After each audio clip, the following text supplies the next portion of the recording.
Hello psychology people, welcome back. आज chapter 3 का हम कर रहे हैं, स्ट्रेस रिएक्शन के बारे में पढ़ेंगे। नाउ स्ट्रेस के लिए रिएक्शन मतलब कि अगर कोई ना कोई तो इन्वायरमेंट्स में स्ट्रेसर होगा, कोई ऐसा स्टिमुलस होगा जिस पे हम रिएक्ट कर रहे हैं, वो ही है हमारा स्ट्रेस रिएक्शन। तो स्ट्रेस रिएक्शन किसी ना किसी स्ट्रेसर की वजह से आता है, और स्ट्रेसर क्या होता है? वो एलिमेंट जिसकी वजह से हमें स्ट्रेस हो रहा है। Now our reaction can be divided into 4 parts. हमारे जिस तरीके के रिएक्शन है उसको 4 भागों में डिवाइड कर सकते हैं। पहला हो सकता है फिजियोलॉजिकल, मतलब बॉडी पे कैसे रिएक्ट कर रहे हैं। बिहेवियरल, हमारे बिहेवियर में क्या चेंजेस आ रहे हैं। इमोशनल, फियर महसूस कर सकते हैं, क्राई कर सकते हैं, यू मे फील सैड और अपसेट अबाउट समथिंग। ठीक है। कॉग्निटिव रिएक्शन की मतलब आपका उस पर परसेप्शन क्या है, आप स्ट्रेस को किस नजर से देख रहे हैं, कितना स्ट्रेस ले रहे हैं, क्या परसेप्शन है आपकी स्ट्रेस को लेके। तो इन 4 हिस्सों में हम अपने स्ट्रेस रिएक्शन को डिवाइड कर सकते हैं। Let's start with the physiological one. Now physiological one start करेंगे तो एक टर्म है अराउजल।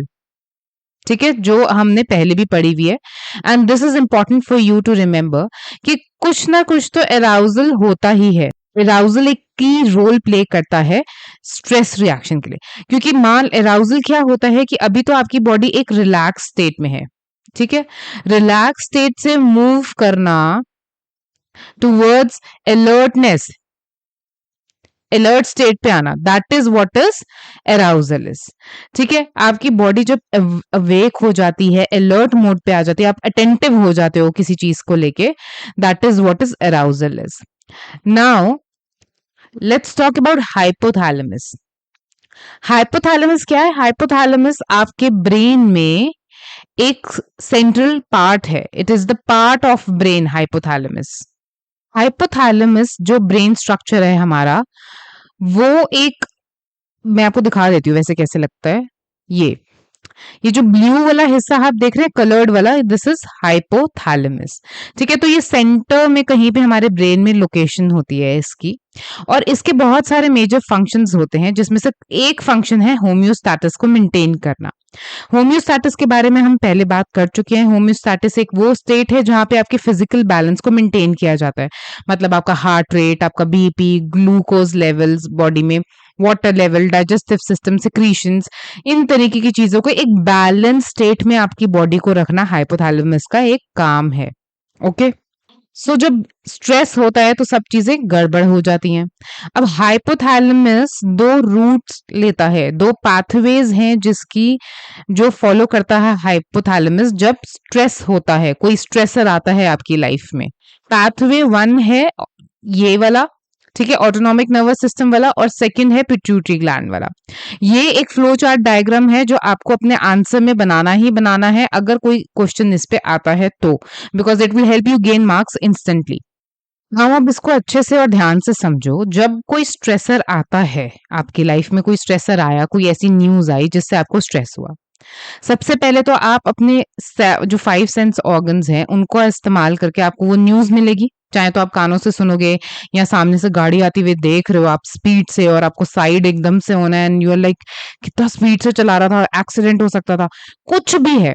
ठीक है। Whether it is you are seeing something, you get to hear something, कोई न्यूज, आपको सबसे पहले इंफॉर्मेशन रिसीव होगी आपके 5 सेंसेस से। ठीक है। वो इंफॉर्मेशन अब प्रोसेस होगी आगे, आपका ब्रेन प्रोसेस करेगा कि ये इंफॉर्मेशन स्ट्रेस किस तरीके का है, यू स्ट्रेस है या डिस्ट्रेस है। हमने टाइप्स ऑफ स्ट्रेस में समझा था, you stress is good for us and distress is bad for us, जो हमारी बॉडी में वियर एंड टियर कॉज करता है। हम यहाँ पर डिस्ट्रेस के बारे में ही बात करेंगे। तो जो आपको न्यूज मिली उससे आपको डिस्ट्रेस हुआ, ये सिग्नल जो भी आपने इंफॉर्मेशन अपने 5 सेंस ऑर्गन से ली, उसको हाइपोथैलेमस कन्वर्ट करेगा डिस्ट्रेस में। ठीक है, कि ये इंफॉर्मेशन तो हमारे लिए बहुत ज्यादा स्ट्रेसफुल है। ठीक है, डिस्ट्रेस हो रहा है बॉडी में, डिस्ट्रेस कॉज कर रही है। नाउ हाइपोथैलेमस जो है वो एक कमांड सेंटर की तरह काम करता है। जब इसको पता चलेगा कि कोई डिस्ट्रेसफुल सिचुएशन है तो ये कमांड भेजेगा ऑटोनॉमिक नर्वस सिस्टम में। नाउ ऑटोनॉमिक नर्वस सिस्टम कौन सा होता है? ऑटोनॉमिक नर्वस सिस्टम होता है जो ऑटोमेटिक फंक्शंस आपके बॉडी में कंट्रोल करता है, ऐसे फंक्शंस जो इनवॉलेंट्री है। अब वॉलेंट्री इनवॉलेंट्री फंक्शंस के बारे में आई एम अज्यूमिंग कि आपको पता होगा। वॉलेंट्री फंक्शंस क्या होते हैं? जो हम खुद से करते हैं, जैसे मेरे को अपना हाथ हिलाना है तो मैं खुद हिला रही हूँ, ठीक है, मेरे को पानी पीना है, खुद उठ के जा रही हूँ। ऐसी मूवमेंट्स बॉडी की जो मेरे कंट्रोल में है। लेकिन इनवॉलेंटरी मूवमेंट्स वो होती हैं जो मेरे कंट्रोल में नहीं है, जैसे पलक झपकना, वो हमारे नेचुरली झपकती ही है, थोड़ी देर बाद हम आई ब्लिंक करते हैं। सांस लेना, दिल का धड़कना, हार्ट बीट, ये सब मेरे कंट्रोल में नहीं है। डाइजेशन होना, अब मैंने खाना खा तो लिया, डाइजेस्ट होगा कि नहीं ये मेरे कंट्रोल में नहीं है, ठीक है। ऑटोमेटिकली मेरी बॉडी जो है स्टमक डाइजेशन का प्रोसेस स्टार्ट कर देगा the moment I will put something in, ठीक है। तो जो इनवॉलेंटरी फंक्शंस होते हैं वो हमारे कंट्रोल में नहीं होते, वही सारे फंक्शन ऑटोनॉमिक नर्वस सिस्टम के अंतर्गत आते हैं। ऑटोनॉमिक नर्वस सिस्टम में ऐसे ही सिस्टम्स आते हैं। आपका nervous system in any case, मैं आपको ये देख लो, ये एक फ्लोर चार्ट डायग्राम है। नर्वस सिस्टम आपका वैसे भी सेंट्रल नर्वस सिस्टम और पेरिफेरल नर्वस सिस्टम में डिवाइड होता है। सेंट्रल नर्वस सिस्टम में ब्रेन और स्पाइनल कॉर्ड आते हैं और पेरिफेरल नर्वस सिस्टम का हिस्सा होता है ऑटोनॉमिक नर्वस सिस्टम। समझ आई जिसके बारे में हम बात कर रहे हैं। सो ऑटोनॉमिक्स, अब जो भी सिचुएशन आई आपके 5 सेंसेस से आपने वो रिसीव करी सिचुएशन, और आपके ब्रेन ने बोला ये तो भैया गुड न्यूज नहीं है, ये तो बैड न्यूज है, ये तो डिस्ट्रेस हो रहा है, मुझे बहुत ज्यादा स्ट्रेस हो रहा है। हाइपोथैलेमस ने कम्युनिकेट करा ऑटोनॉमिक नर्वस सिस्टम से कि एक स्ट्रेसफुल सिचुएशन में हम फंस गए हैं। नाउ ऑटोनॉमिक नर्वस सिस्टम के फर्दर 2 पार्ट्स हैं, peripheral sympathetic nervous system and parasympathetic nervous system. ये ए और ये बी लिख लेते हैं, ठीक है। तो जो सिंपैथेटिक नर्वस सिस्टम है, पैरासिम्पैथेटिक हमारी बॉडी को कूल डाउन करता है, ठीक है, वापस रिलैक्स और काम स्टेट में लेके आता है, ठीक है। जो सिंपैथेटिक नर्वस सिस्टम है वो हमारी बॉडी को रेडी करता है फाइट या फ्लाइट के लिए, फाइट एंड फ्लाइट। फाइट और फ्लाइट रिस्पॉन्स के लिए जो हमारी बॉडी को रेडी करता है वो है सिंपैथेटिक नर्वस सिस्टम, हमारा डिवीजन सिंपैथेटिक का, ठीक है, जो कि ऑटोनॉमिक के अंडर ही आता है। नाउ व्हाट हैपन इज कि जब हाइपोथैलेमस इससे कम्युनिकेट करता है डिस्ट्रेस के बारे में, ये सिंपैथेटिक, ये एक्चुअली जो है आपके यहाँ पे कुछ स्टेप्स मिसिंग है, वो यही कि वो सिंपैथेटिक डिवीजन को एक्टिवेट कर देता है, ठीक है, जो हमारा फाइट और फ्लाइट के लिए रिस्पॉन्सिबल है सिंपैथेटिक। ये एड्रेनलिन ग्लैंड्स को का जो है, एड्रेनलिन ग्लैंड्स क्या है, ये हमारे किडनी में होते हैं, किडनी के एक्चुअली ऊपर होते हैं। ये देखो, ये हमारी किडनी है, ये राइट किडनी है, ये हमारी लेफ्ट किडनी है, और ये जो ग्लैंड है ये लेफ्ट एड्रेनल ग्लैंड है, और ये जो ग्लैंड है येलो कलर का ये राइट एड्रेनल ग्लैंड है। तो इस तरीके से हमारे किडनी के ऊपर होते हैं एड्रेनल ग्लैंड्स, जिसके बारे में यहाँ पे आपकी बुक में जिक्र हुआ है, ठीक है। आपकी बुक में काफी सारे स्टेप्स एलिमिनेट कर दिए गए हैं और कट शॉर्ट करके दिखाया हुआ है, बट आपको ये कट शॉर्ट वाली चीजें रटनी है तो आप एज इट इज ये डायग्राम रट लेना। लेकिन अगर आपको समझना है पूरा प्रोसेस अच्छे से कि स्ट्रेस का प्रोसेस क्या है, क्या चल रहा है, तो आप ये डिटेल में समझ लो, ताकि आपको पता हो कि भाई ये सडनली एड्रेनल ग्लैंड की बात कहाँ से हो गई, कैटाकोलामाइंस क्या होते हैं, फाइट और फ्लाइट ये हो कैसे रहा है, ठीक है। तो हाइपोथैलेमस ने ऑटोनॉमिक नर्वस सिस्टम एएनएस को एक्टिवेट किया, उसने आगे जाके सिंपैथेटिक नर्वस सिस्टम जो उसके अंडर आता था, फाइट और फ्लाइट के लिए रिस्पॉन्सिबल था, उसको एक्टिवेट किया। नाउ उसके अंदर आता है आपकी किडनीज के ऊपर लगे होते हैं एड्रेनल ग्लैंड्स, जो मैंने आपको अभी दिखाए, ठीक है। ये किडनी के ऊपर ये येलो कलर के जो है एड्रेनल ग्लैंड्स हैं। नाउ इसमें से रिलीज होते हैं कैटाकोलामाइंस। नाउ कैटाकोलामाइंस 2 चीजों से मिलके बनते हैं, एपिनेफ्रिन एंड नॉरएपिनेफ्रिन, ठीक है। ये दोनों केमिकल्स जो होते हैं सिक्रीट होते हैं हमारे ब्लड स्ट्रीम में डायरेक्टली। क्यों करते हैं ये ब्लड स्ट्रीम में डायरेक्टली? ये क्या काम करते हैं, एपिनेफ्रिन और नॉन एपिनेफ्रिन, ये दोनों ही हमें फाइट एंड फ्लाइट के लिए कैसे रेडी करते हैं। बेसिकली ये दोनों जब हमारी ब्लड स्ट्रीम में डायरेक्टली, ठीक है, रिलीज कर दिए जाते हैं।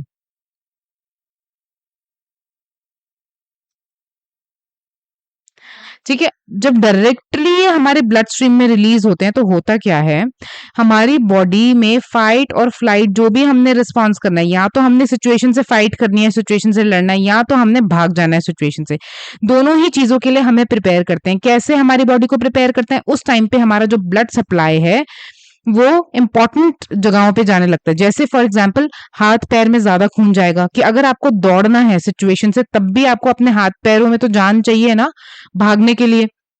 अगर आपको सिचुएशन को फेस करना है, ठीक है, आपको फाइट करना है, आपको लड़ना है सिचुएशन से, तब भी आपको हाथ पैरों में जान तो चाहिए। ठीक है, तो आपका जो बॉडी है, आपका जो हार्ट है, वो ज्यादा ब्लड पंप करने लगता है, सप्लाई करने लगता है हाथ पैरों की तरफ। डाइजेशन जो है आपका रोक दिया जाता है, क्योंकि बॉडी को लगता है कि अभी इस समय खाना पचाने पे एनर्जी वेस्ट करना इंपॉर्टेंट नहीं है, क्योंकि हम किसी स्ट्रेसफुल सिचुएशन में सर्वाइवल वाली की फीलिंग आ जाती है। सर्वाइव करना है तो उसके लिए इट इज इंपॉर्टेंट कि हम या तो सिचुएशन से लड़ेंगे या तो भागेंगे, और दोनों के लिए एनर्जी मुझे डाइवर्ट करनी है, तो डाइजेशन स्टॉप हो जाती है। आपकी आंखों में जो प्यूपिल होता है, जहां से लाइट एंटर करती है, वो डायलेट हो जाती है। डायलेट हो जाती है मतलब बड़ी हो जाती है। आंखों की पुतली छोटी होती है बाद पहले, लेकिन जब स्ट्रेसफुल सिचुएशन होती है तो वो बड़ी हो जाती है। उससे क्या होता है, ज्यादा लाइट एंटर करेगी आपकी आंखों में, और आप क्लियरली देख पाओगे, किसी भी खतरे को महसूस कर पाओगे, और स्लिप नहीं होगे या फिर खतरा आप देख पाओगे। इसलिए आपकी प्यूपिल डायलेट कर देता है बॉडी।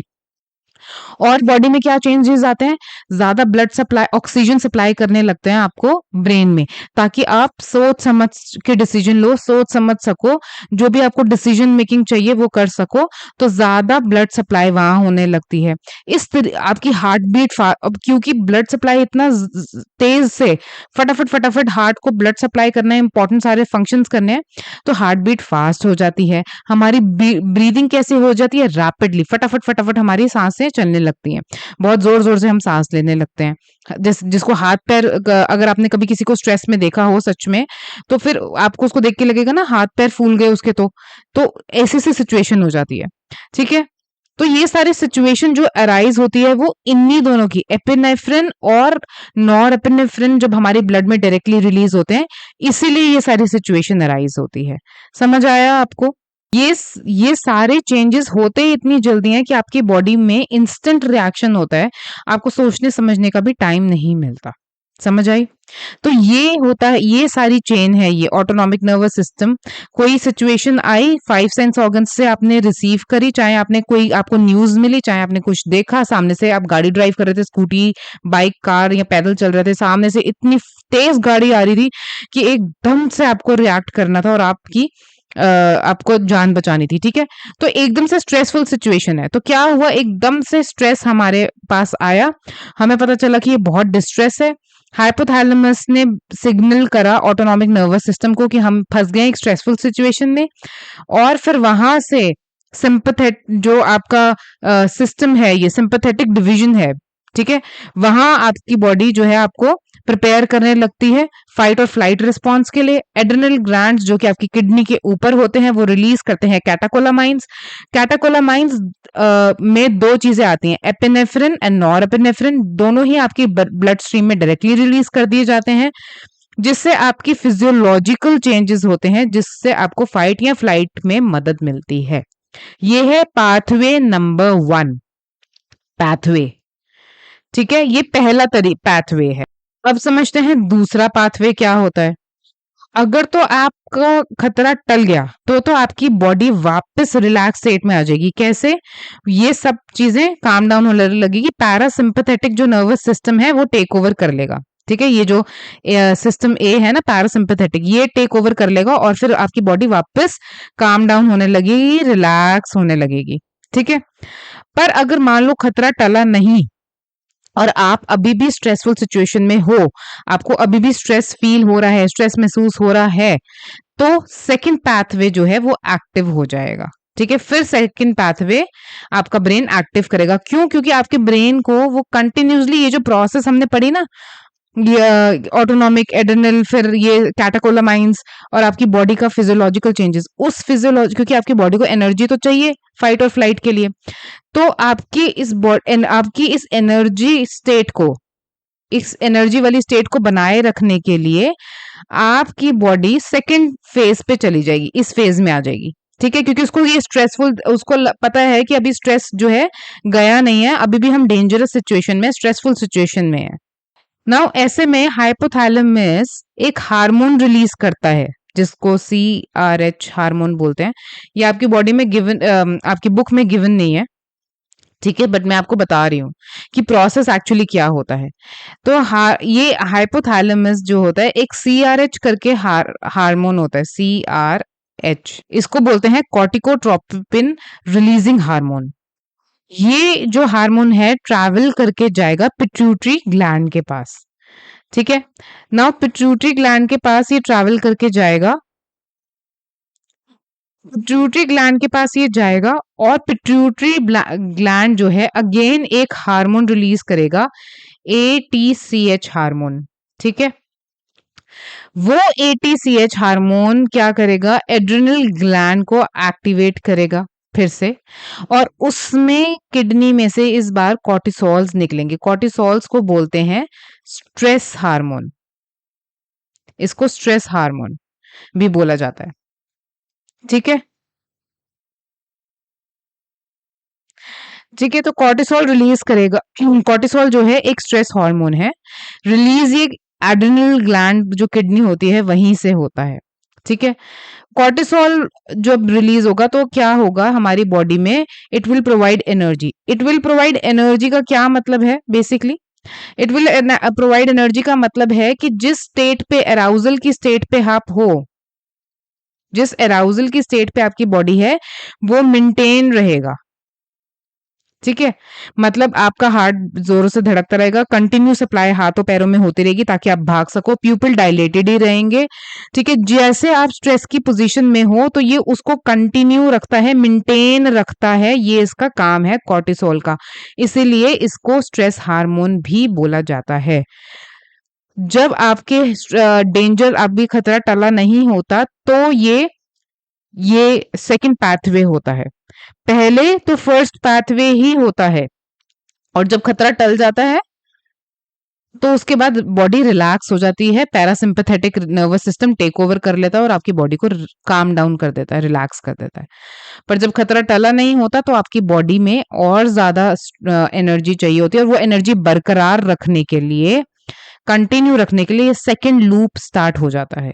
समझ आई? इसमें से कुछ भी डाउट है तो आप मेरे को कमेंट सेक्शन में पूछ सकते हो।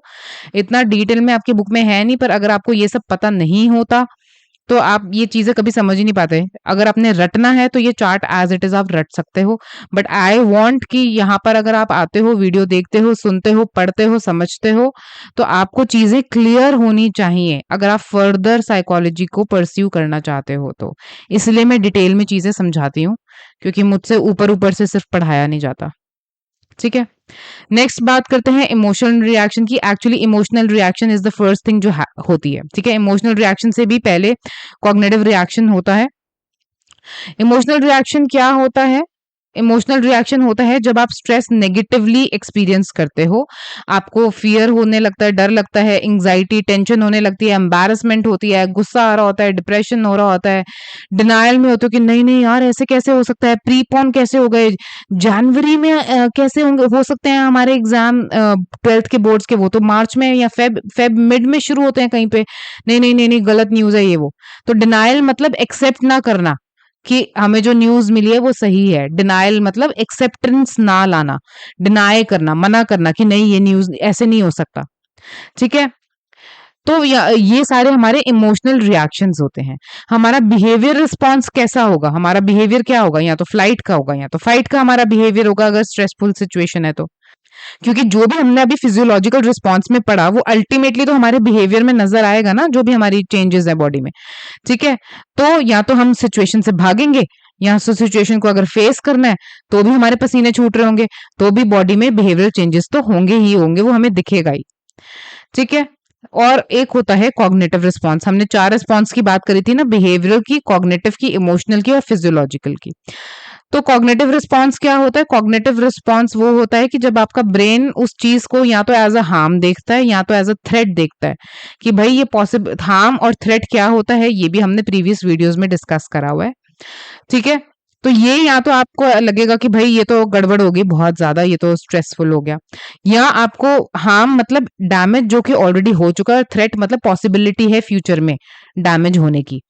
ठीक है, तो इस तरीके से आपका माइंड एकदम से जब आपको न्यूज मिलेगी उसको इवैल्यूएट कर लेगा फटाफट कि ये हार्म है, थ्रेट है, क्या है, किस तरीके का स्ट्रेस है। एंड देन फिर आपको वो थॉट्स आते रहेंगे रिपीटेडली। ठीक है, आप इनएबिलिटी टू कॉन्सेंट्रेट होती है स्ट्रेस में, आप कंसंट्रेट नहीं कर पाओगे अपनी पढ़ाई पे या किसी भी चीज पे। इंट्रूसिव मतलब जो इंट्रूसिव थॉट मतलब जो बार बार बार बार आप कंसंट्रेट करने की कोशिश भी कर रहे हो लेकिन बीच में बार बार परेशान कर रहा आ रहा है, वो होता है इंट्रूसिव थॉट। रिपीटेटिव मतलब बार बार रिपीट होंगे, रिपीट होते चले जाएंगे, एक लूप पे चलते चले जाएंगे, वही थॉट बार बार आएगा। ठीक है, वही मॉर्बिड थॉट्स होते हैं। तो इस तरीके के थॉट्स आपको बार बार आएंगे। एक्चुअली देखा जाए तो सबसे पहले कोई भी स्ट्रेसफुल सिचुएशन होता है तो सबसे पहले जो होता है वो होता है कॉग्निटिव रिस्पॉन्स। आपको सबसे पहले कॉग्निटिवली आपका माइंड इवैल्यूएट करता है कि जो मेरे को न्यूज मिली है वो कैसी है, सिचुएशन कैसी है। फिर आपका उस पर इमोशनल रिएक्शन होता है, या तो आपको फियर होता है, एंग्जाइटी होती है, वो आपके बिहेवियर में दिखने लगती है। ऑब्वियसली उसमें इमोशनल रिएक्शन जब होता है तो फिजियोलॉजिकल जो रिएक्शंस होते हैं वो भी आपकी बॉडी में कहीं ना कहीं होने लगते हैं। ठीक है, तो अब आपको समझ आ गया है बिहेवियरल क्या है, फिजिकल इमोशनल क्या है, कॉग्निटिव क्या है और फिजियोलॉजिकल क्या है। ठीक है, आगे चलें। नाउ नेक्स्ट थिंग इज कि स्ट्रेस जो है ऑल्सो वेरी करता है कि किस तरीके का कितने टर्म्स पे स्ट्रेस है। मतलब कि इंटेंसिटी क्या है, इंटेंसिटी हाई है कि लो है, मतलब बहुत आपको उसका धक्का लगा है उस बात का बहुत, या फिर हल्के में लिया है आपने बात को, लो इंटेंसिटी है। ड्यूरेशन मतलब अभी शॉर्ट टर्म स्ट्रेस है या लॉन्ग टर्म स्ट्रेस है। अगर आपको पता चल गया कि भाई आपके एग्जाम जनवरी में होने हैं तो ये तो लॉन्ग टर्म स्ट्रेस हो गया ना, क्योंकि ये अभी तो जनवरी आया नहीं है, अभी तो टाइम है जनवरी आने में। तो ये तब तक जब तक आपके एग्जाम खत्म नहीं हो जाएंगे आपको स्ट्रेस रहेगा ही रहेगा कि मतलब ओ माय गॉड इस बार तो बस मेरे पास बहुत कम टाइम है, ये तो अनफेयर हो गया हमारे साथ, जनवरी तक प्रिपेयर करना है, ये वो कुछ ना कुछ कहानी दिमाग में चलती ही रहेगी। तो ये लॉन्ग टर्म स्ट्रेस हो गया। शॉर्ट टर्म स्ट्रेस होता कि भाई आपको पता चला कि सरप्राइज टेस्ट है। ठीक है, कुछ सरप्राइज टेस्ट है तो जो कि वो तो मान लो लंच पीरियड के बाद है सरप्राइज टेस्ट, लास्ट के पीरियड में सरप्राइज टेस्ट है आज, तो वो अगर आपको पता चल भी गया तो ये शॉर्ट टर्म स्ट्रेस है ना। आपका मतलब लंच पीरियड ओवर होगा, आज का पीरियड खत्म होगा, आपका स्ट्रेस खत्म हो जाएगा, अगर टेस्ट हुआ तो हो जाएगा खत्म आपका स्ट्रेस। तो ये शॉर्ट टर्म स्ट्रेस हुआ। कॉम्प्लेक्सिटी मतलब कि कितना कॉम्प्लेक्स है और कितना कॉम्प्लेक्सिटी नहीं है। मतलब अगर तो लॉन्ग टर्म स्ट्रेस होगा तो कॉम्प्लेक्स चीजें होंगी, वो रिजॉल्व इतनी जल्दी नहीं होंगी, और शॉर्ट टर्म होगा तो लेस कॉम्प्लेक्स होगा, जल्दी रिजॉल्व हो जाएगी। प्रिडिक्टेबिलिटी अनएक्सपेक्टेड या प्रिडिक्टेबल। एक तो होता है कि भाई जनवरी में है पेपर तो ये प्रिडिक्टेबल है ना, कि ऐसा मान लो कि ऐसा ये कंफर्मेशन नहीं है अभी, ऐसा न्यूज मतलब आपको अपने फ्रेंड से मिली, उसकी अब आपकी जो फ्रेंड है जिसने आपको ये न्यूज बताई है उसने कहीं और से सुना, लेकिन न्यूज में ऑफिशियली सीबीएसई की वेबसाइट पे अभी ऐसा कुछ नहीं आया कि जनवरी में पेपर होंगे। तो ये प्रिडिक्टेबिलिटी जो है ये अभी मतलब कुछ कह नहीं सकते, मतलब फ्यूचर में हो भी सकता है नहीं भी हो सकता। ठीक है, लेकिन अगर ऐसा हो गया तो इसके लिए आप रेडी थे, ये आपके लिए अनएक्सपेक्टेड नहीं होगा अगर आपको ये बात पहले पता है। लेकिन मान लो कि आपको पता ही नहीं है और आपको दिसंबर में पता चल रहा है कि जनवरी में एग्जाम है, ये तो अनएक्सपेक्टेड था सदा, तो इसका ज्यादा स्ट्रेस होगा आप पे। अनएक्सपेक्टेड चीजों का ज्यादा स्ट्रेस होता है। लेकिन कुछ ऐसी चीजें हो जिसके लिए, जैसे मान लो अगर आपको अभी पता चल जाए कि जनवरी में एग्जाम है तो आपके पास टाइम है फिर भी प्रिपेयर करने के लिए, मेंटली आप अपने आप को स्ट्रांग कर सकते हो। ये ऐसा नहीं है कि एकदम धक्का लग गया, लगेगा आपको शॉक तो लगेगा लेकिन उतना नहीं जितना कि दिसंबर में पता चले कि अगले महीने एग्जाम है तब लगेगा। दोनों में डिफरेंस है, ठीक है? तो यहाँ पे आप थोड़ी-सी अभी आपको ऑफिशियली न्यूज़ नहीं आई है, लेकिन बाहर-बाहर से ऐसे खबर आ गई है कि जनवरी में एग्ज़ाम होंगे। तो इससे क्या होगा, एक प्रेडिक्टेबिलिटी फैक्टर है। मतलब आपके मन में कहीं न कहीं ये बात है कि ये बात सच भी हो सकती है, तो कहीं न कहीं तो आप इस स्ट्रेस के लिए थोड़ा बहुत तो रेडी हो।